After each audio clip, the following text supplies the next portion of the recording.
Pues hoy el predicador seguirá hablándonos de esa vida buena, que nuestro hermano Betio pasa adelante, por favor.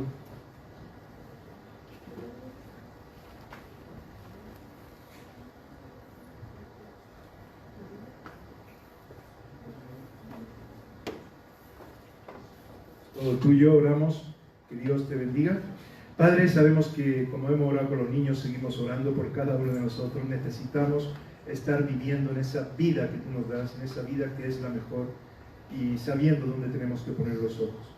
Ahora pedimos que uses a Decio, que tu palabra viva y eficaz pues entre en nuestra vida como tú quieres, para hacer aquello que ha de producir en cada uno de nosotros. En el nombre de Jesús. Amén.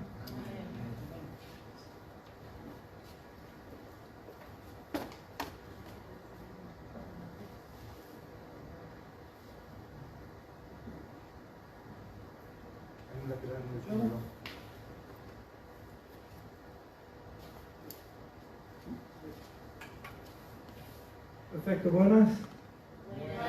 ¿Cómo están? Dios les bendiga. Qué bueno estar reunidos aquí hoy. Bueno, justamente tenemos ese problema con la terminología que usamos, porque estamos muy acostumbrados o en pensar en la vida buena o en pensar en que todo está mal. Y entonces he estado leyendo este texto que vamos a leer hoy muchas veces a lo largo de los últimos años especialmente, y me ha hablado mucho, ha sido muy relevante para mí, y por eso quería compartirlo, y lo he llamado Vivir Bien. Dios quiere que vivamos, y vivamos bien, incluso que vivamos para siempre, como lo sabemos, ¿no? Hay una historia familiar, y les voy a contar, quería contarles. Hay una canción que yo creo que es conocida en español también, que es muy antigua. Yo, de hecho, ni recuerdo cantarla mucho en mi infancia, pero antes de mí sí. Bueno, yo no sé si aquí es tan antigua o en español o en portugués, no sé ni dónde salió la canción, pero es la canción que dice: yo quiero más de Cristo, yo quiero más y más de Cristo, ¿no? Muy conocida. Y hay en portugués la versión también. Entonces, mi papá, como era pastor, en la iglesia donde estaba, se cantaba mucho esa canción. Mi abuelo, que había tenido una conversión bastante dramática, se convirtió en un evangelista, y le encantaba compartir y predicar, y le encantaba cantar. Y a él le encantaba esa canción. Entonces, toda vez que iba a compartir o hablar en algún lugar, cantaba la cancioncita.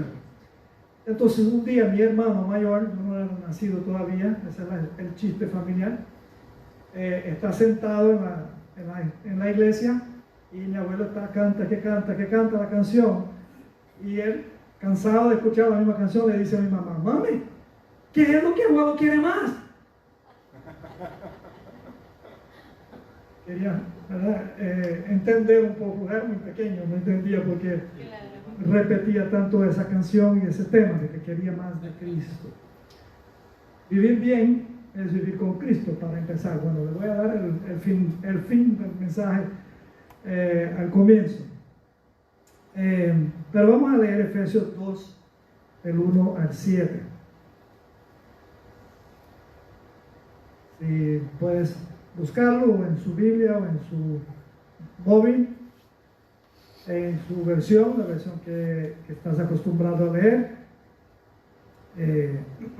Vamos a leer Efesios 2, del 1 al 7.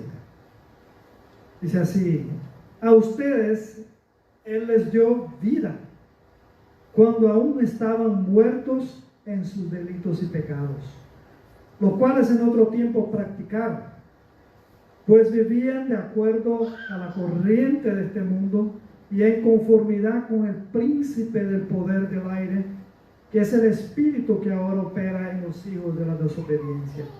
Entre ellos todos nosotros también vivimos en otro tiempo. Seguíamos los deseos de nuestra naturaleza humana y hacíamos lo que nuestra naturaleza y nuestros pensamientos nos llevaban a hacer. Éramos por naturaleza objetos de ira como los demás.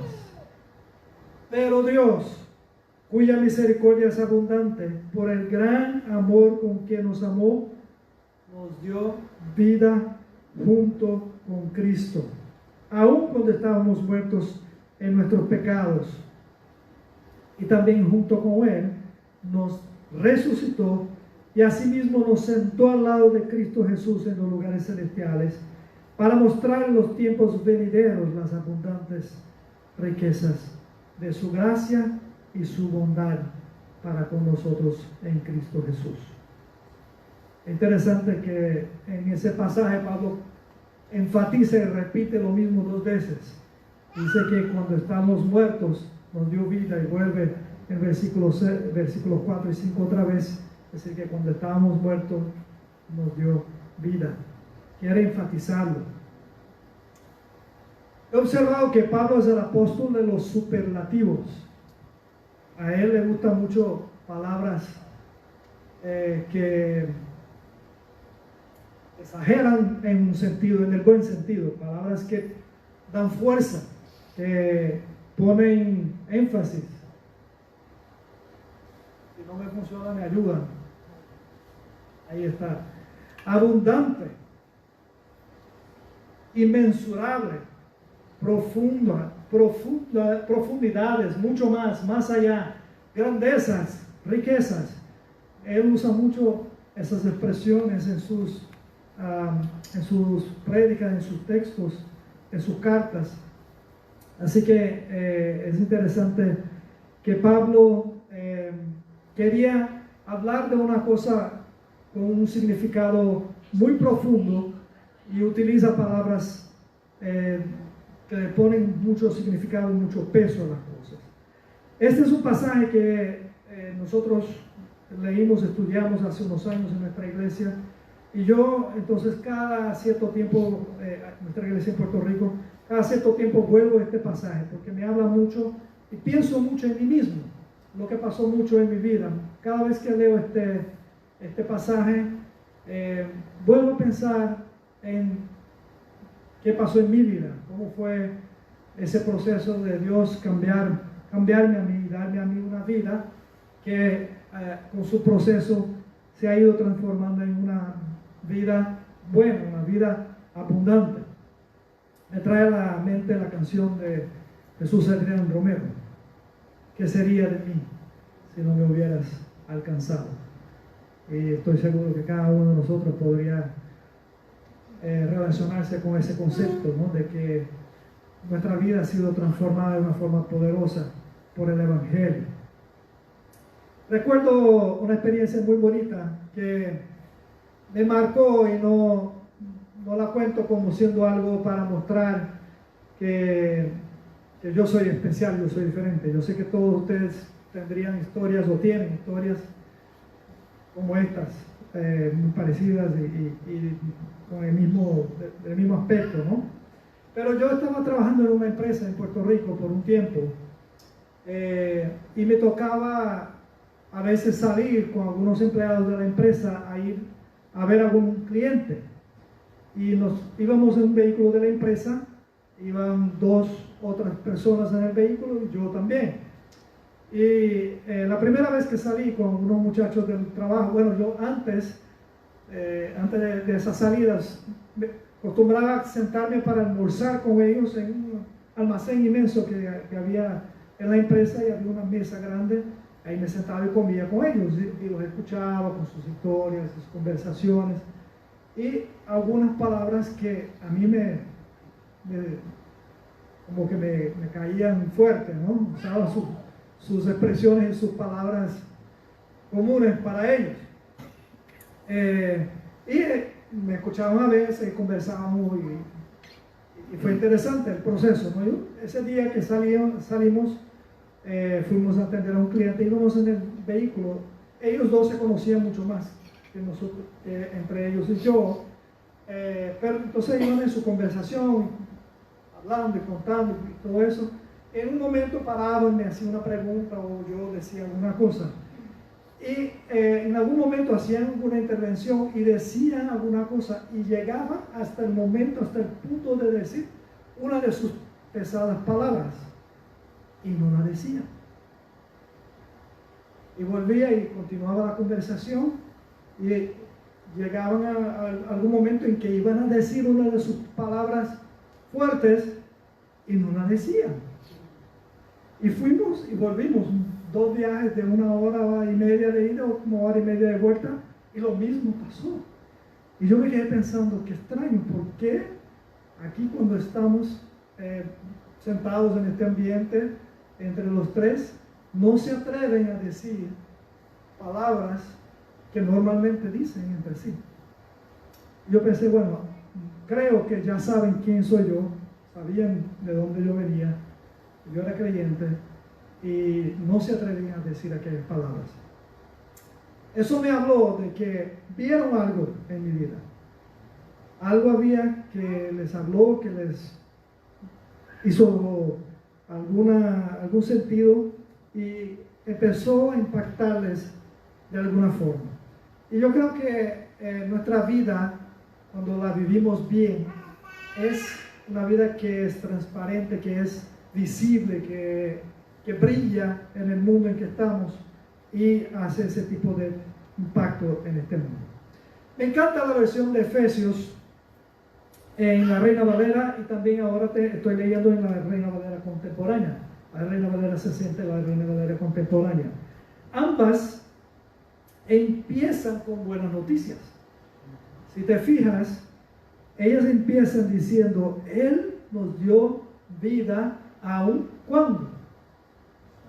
En otras versiones se eliminan estas primeras palabras y empiezan, cuando estábamos nosotros en nuestros delitos y pecados, Él nos dio vida, lo dice más adelante. Así que me encanta, claro, no cambia mucho el sentido, pero a mí me habla de que si el traductor entendió, los traductores antiguos entendieron que estas palabras eran más importantes, deberían ir ahí al frente, al inicio, porque quería enfatizar este concepto que Pablo quiso darnos a través de esta carta que escribió a los de Efesios. Claro, no es tan importante la posición en el texto, ¿no? Pero Pablo sí quería que pensáramos en un tema muy significativo. Fíjense que el tema este tema tan importante, este contraste claro entre vida, estar muertos y tener vida, y pasar de la muerte a la vida, es algo que no es tan común en el texto bíblico, especialmente en los evangelios, en los evangelistas. Pero sí, Pablo lo repite muchas veces en sus cartas. Habla mucho de que nosotros pasamos de la muerte a la vida. Pablo venía de hablar de en su capítulo primero, en el capítulo primero de Efesios, venía de hablar de todos esos temas importantes que están relacionados con nuestra conversión, con nuestra transformación. Habla de las bendiciones espirituales, habla de la santificación, todo eso en el capítulo 1. Adoptados como hijos, redimidos y perdonados, participantes de la herencia de Cristo y sellados por el Espíritu Santo. Ese es el mensaje de Pablo en el primer capítulo. O sea, el Evangelio, un resumen espectacular de lo que es el Evangelio, ¿no? De que somos transformados, perdonados, santificados, que participamos de la herencia de Cristo, somos sellados por el Espíritu Santo. Y ahora entra el capítulo 2 y decide hablar de un tema diferente. Decide hablar de este contraste entre lo que era nuestra vida pasada y contrastarlo con lo que es la nueva vida, la vida en Cristo, que es una vida nueva y espectacular. Muchos años atrás, cuando estábamos todavía en Brasil, antes de ir a Turquía, apareció allí un judío mesiánico. ¿Saben lo que es un judío mesiánico, verdad? Un judío que ha aceptado a Jesús como el Mesías, como su Salvador. Y él iba a predicar en una iglesia. Yo tenía un amigo que era intérprete, pero ese día no pudo y me dijo, ¿podrías interpretar a este judío mesiánico? Y yo dije, Muy bien, fantástico. Y durante su predicación él contó esta historia. Dice que en una ciudad, en una propiedad grande que había en Londres, a la orilla del río, ahí que pasa, que corta la ciudad, Támesis, ¿cómo se llama? Támesis. Había una casa bien grande y en el centro de esa propiedad, un jardín interior, había una vid. Y esa vid había sido muy buena, muy fructífera, muy productiva por mucho tiempo. Los dueños de la casa, no sé qué pasó con ellos, pero vendieron la casa. Cuando el nuevo dueño compra la casa, la vid no se veía muy bonita. No estaba produciendo, estaba muy fea. Y él pensó, qué feo, ¿por qué? ¿Qué será que pasó con esta vid? ¿Por qué antes los dueños que tenían la vid aquí estaban contentos de tenerla en este lugar y ahora ya no es productiva? Yo la voy a arrancar. Alguien le dijo, no, espera un poquito, vamos a ver qué es lo que pasa. Y pasó un tiempito, un año, no sé, un tiempo, y las hojas empezaron a reverdecer otra vez. Pasó un poquito más de tiempo y estaba todavía más bonita, y un poco más de tiempo y la vid vuelve a ser fructífera. Y él llamó a los jardineros y a las personas que conocían, que habían conocido la vid de antes, y les preguntó, mira, ¿qué pasó? ¿Por qué será que esta vid antes producía, era muy buena, estaba muy fructífera, y después de un tiempo se secó, se puso fea, y luego volvió a producir? Y mientras estaban en esta duda, en esta pregunta, interrogante de qué es lo que pasó con la vid, escuchan de que están limpiando el río con unas máquinas, unos equipos grandes para sacar toda la sedimentación y todo eso del río, y que ahí justamente cerca de la casa una máquina se había quedado atrapada en algo dentro del río y no sabían qué era. Esperan un tiempito y paran el proceso, deciden investigar qué es lo que está pasando, por qué la máquina se quedó atrapada. Envían unos buzos se dicen también, ¿verdad? Unos buzos para verificar. Y cuando los buzos llegan al lugar, encuentran raíces de una vid, que de la casa hasta el río era una distancia bastante, no era mucha, pero una distancia grande. Normalmente una vid no tiene raíces tan largas, pero sí las raíces de una vid siguen buscando agua, siguen buscando el alimento, siguen buscando cómo suplir lo que necesitan para ser fructíferas. En el texto de Efesios, la palabra griega utilizada es la palabra susopoieo, que es una palabra que significa revivir o vitalizar. O sea, Pablo, cuando escribe, está hablando realmente de estar muertos, pero ahora ser revividos, ser revitalizados, vitalizar. La palabra de Jesús registrada en Juan capítulo 14, versículo 6, me vienen a la mente, suenan bien claras y muy importantes para este contexto. Jesús dijo, yo soy el camino, la verdad y la vida. Jesús habló mucho sobre esta expresión, ese tema de la vida.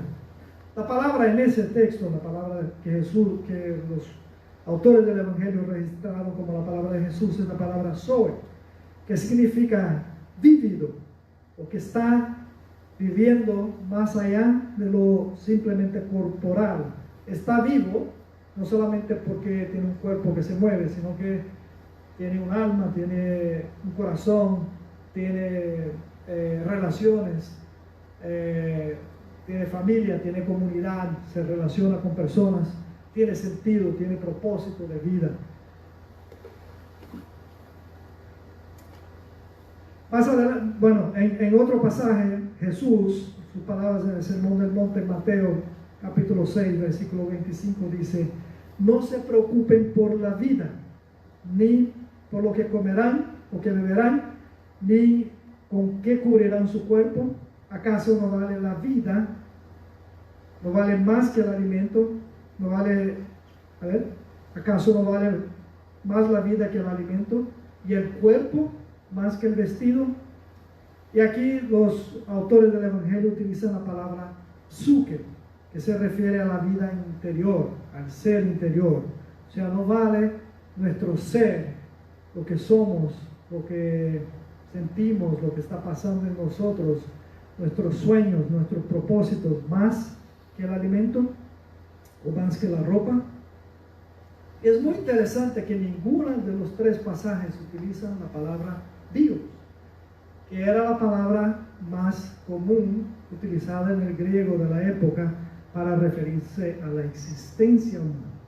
Entonces, ni Pablo ni Jesús querían hablar de simplemente existir, sino que querían hablar de vivir realmente, de lo que significa la vida realmente, de lo que es importante en la vida. Vivir bien es más que vivir. Vamos a mirar un poquito más ese texto de Efesios y hablar un poquito más de lo que dice Pablo. Pero antes de eso quería mostrarles esto para hablar un poquito de la ciudad de Éfeso. Nosotros cuando vivíamos en Turquía vivimos ahí cerquita, unos 45 minutos de Éfeso, y tuvimos la oportunidad de ir muchas y muchas veces. Obviamente esto es una maqueta, no es la ciudad de hoy. Todos deben haber visto muchos videos y muchas fotos y todo eso de la ruina de Éfeso, ¿no? Fue destruida no sé por cuántos terremotos, varios terremotos. Pero era una ciudad grande, opulenta, importante. Fíjense que ahí se puede ver que estaba cerca del mar. Hoy día ya no está por la erosión. Ahora está a 1,5 kilómetros, a ver, 2 del mar, pero era una ciudad que tenía su puerto. Era una ciudad importante de los tiempos del Imperio Romano. Ahí había templos a diferentes dioses y también al emperador. Uno cuando va a visitar te muestran que este era el templo al emperador, que era el dios que se suponía que los ciudadanos romanos adoraran. Era famosa también por la famosa diosa Diana, mencionada en la Biblia, conocida también como Artemis. Ahí se hacían sacrificios, se llamaban ofrendas a los dioses, considerando que su misma existencia, la existencia de esos hombres y mujeres, dependía de esos sacrificios y de esas adoraciones en esos templos. Ese lugar que se ve ahí, a la izquierda, el último a la izquierda, grande, era lo que se entiende que era el templo de Diana,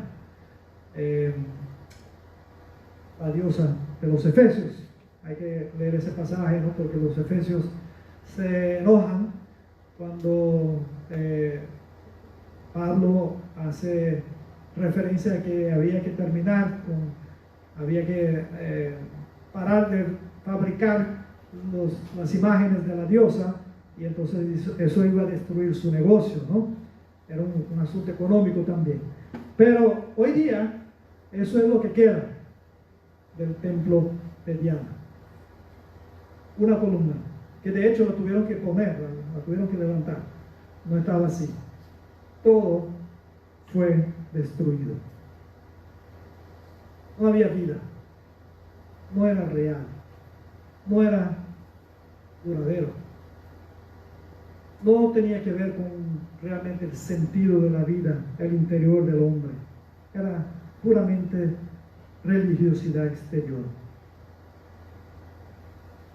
Pablo escribe en ese contexto a esas personas y dice: nosotros también estábamos muertos.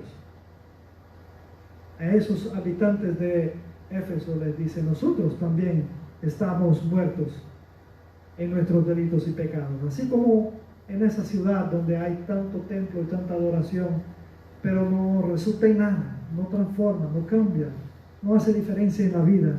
Nosotros también estábamos muertos, pero Él nos dio vida. Ese mensaje central de Pablo, sabemos que en sus muchas cartas, en su enseñanza, es que Dios nos ha ofrecido perdón a través de Cristo. no porque cualquiera de nosotros haya logrado o pueda comprarlo con ofrendas, con sacrificios, con cualquier otra cosa que podamos hacer. El mensaje central es que la vida es posible por medio de Cristo. Somos transformados por Él y luego recibimos una nueva vida, un nuevo sentido de vida un nuevo propósito de vida. Ahora es muy interesante que Pablo escoge utilizar ese mismo concepto de vida para este mensaje a esta comunidad en Éfeso.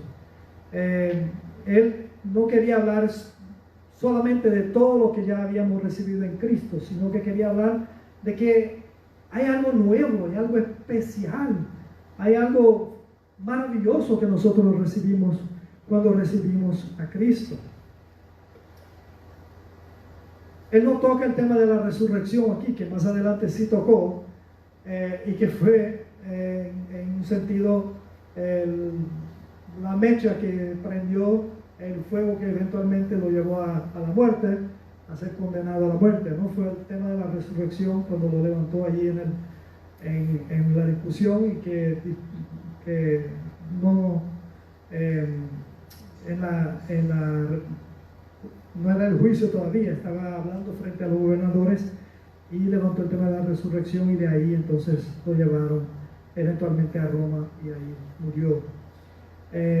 Pero él sí quiere hablar de una vida que es una vida real, una vida nueva para personas que espiritualmente, que en un sentido interior están secas, están apagadas, están muertas, están sin sentido y sin propósito. La Biblia habla muchísimo de eso.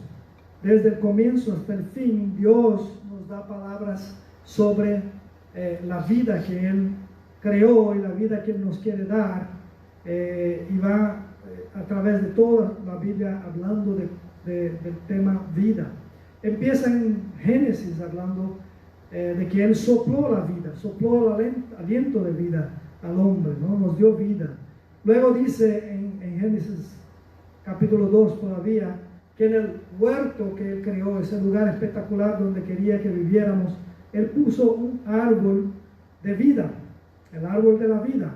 Y por ahí sigue a lo largo de la Biblia, los profetas hablaron sobre la vida. Luego Jesús habló bastante sobre la vida, y vamos a ver un poco de eso en un momento. Pero interesante que al final, en Apocalipsis, el tema de la vida vuelve a surgir. Y aún estamos ahí hablando del final, de los tiempos finales. Ese mismo tema con que Dios se presentó en el jardín del Edén, con el deseo de darnos vida, vuelve y surge. En Apocalipsis, en el Apocalipsis capítulo 2, versículo 10, leemos sobre la corona de la vida. Luego también leemos más adelante sobre el libro de la vida, leemos sobre el agua de la vida, sobre el árbol de la vida y sobre el espíritu de vida. Todo en el libro de Apocalipsis. Así que Dios está muy interesado en que entendamos que Él quiere que vivamos, que tengamos vida.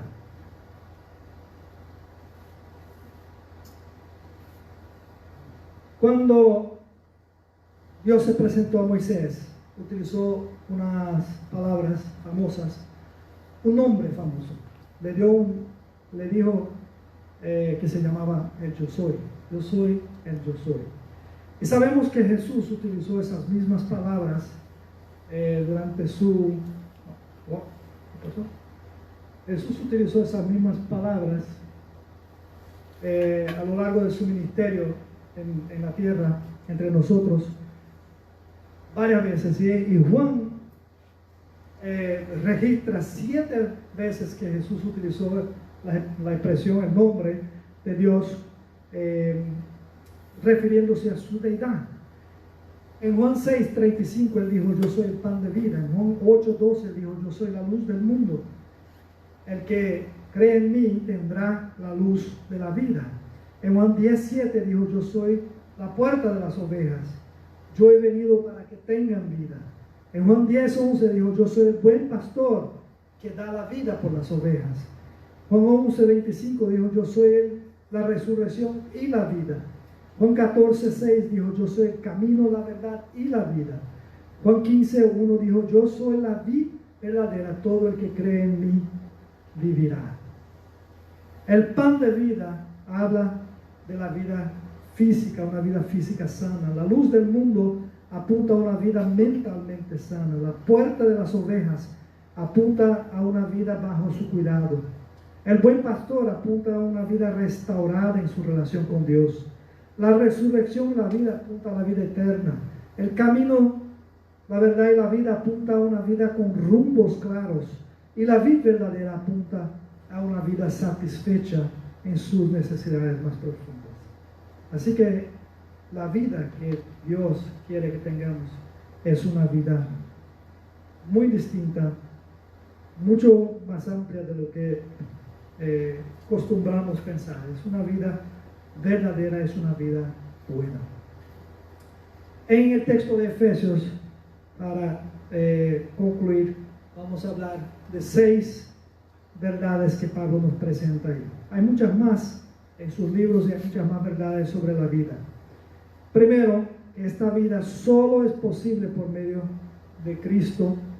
Es la vida verdadera, la vida nueva, la vida que Él vino para darnos y murió para darnos esa vida. Vive también para que vivamos una vida en abundancia. Dice Pablo, nos dio vida junto con Cristo y también junto con Él nos resucitó en Cristo. Él repite ese punto 3 veces en los versículos 6 y 7. 5, 6 y 7. Segundo, es más que temporal. Es una vida eterna. Es más que comida, como dijo Jesús. Es más que vestimenta, es más que dinero. Más que el tiempo, más que el estatus. Dice Pablo, y asimismo nos sentó al lado de Cristo Jesús en los lugares celestiales. Sentarse al lado de Cristo se relaciona con participar de su autoridad, reinando sobre todas las cosas. Es una vida grandiosa, maravillosa. 3, es valiosísima, es única, es nueva, es incomparable. Ya no vivimos como antes, ya no somos lo mismo que antes. Hubo un cambio dramático que nos sacó del poder de las tinieblas, de la muerte, para la vida. Dios ahora nos llama hijos. Ya no hay barrera de separación, somos justificados, somos coherederos con Cristo. 4, es libre de culpa, de condenación, del control, del dominio del mundo. Dice Pablo, vivían de acuerdo a la corriente de este mundo y en conformidad con el príncipe del poder del aire, que es el espíritu que ahora opera en los hijos de la desobediencia. Pero Dios, así que nosotros éramos por naturaleza hijos de la ira. 5, es por la fe, es por su gracia, no por medio de nada que podamos hacer nosotros. Pero dice Pablo, pero Dios, cuya misericordia es abundante, por el gran amor con que nos amó, nos dio vida. 6, es parte de su poderosa y maravillosa obra de redención, que es para todos. No es solo para mí, no es solo para ti. Y Él nos llama a ser luz, ser sal y llevar esa vida a otros. Dice Pablo, para mostrar en los tiempos venideros las abundantes riquezas de su gracia y su bondad. Él nos generó y nos regeneró, nos da nueva vida, desea que llevemos esa vida al mundo. Para nosotros fue una linda oportunidad vivir en Turquía unos años y participar de este proceso de hablar con gente, conocer gente, hacer amistad, y a lo largo del tiempo, por la bondad de Dios, la misericordia de Dios y el gozo que es de Cristo, en primer lugar, ver a algunos aceptarlo y bautizarse, hacerse parte de la comunidad de creyentes. Hay uno de esos estaba ahí en esa foto, sus hijos, su hijo y su esposa. Su hijo y su esposa se bautizaron en ese día. Y todavía lo veo en Facebook, me escribe de vez en cuando ahí algún mensajito. Una alegría, un gozo. Eso es lo que Dios quiere hacer. Dios nos creó para vivir, no solo para existir, para servir, para vivir una vida plena y abundante, para compartirla con otros. Es porque la tenemos que podemos expresarnos, crecemos, nos relacionamos, sentimos, creemos, nos reproducimos, sufrimos, celebramos, cambiamos. Dios quiere que tengamos una vida buena, una vida abundante, que la tengamos eternamente y que la compartamos con otros. Oramos.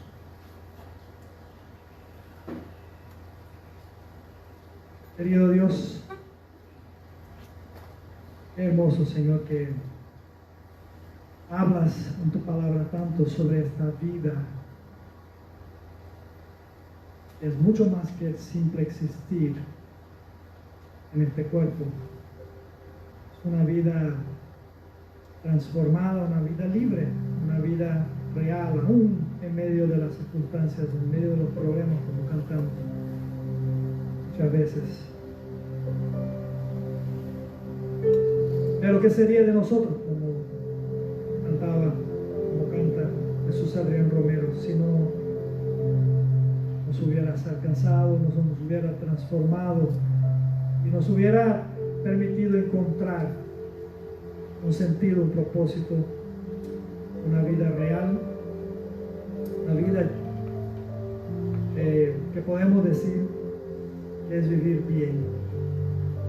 Y queremos que el mundo conozca esa vida, Señor. Así que permite que cada día podamos dar testimonio de Cristo por medio de nuestras vidas, nuestras actitudes, nuestros propios pensamientos, que luego los expresamos a través de nuestras actitudes, nuestras acciones, nuestro interior, Señor, que recordemos siempre la obra que has hecho en nosotros y por nosotros y en nosotros, y que vivamos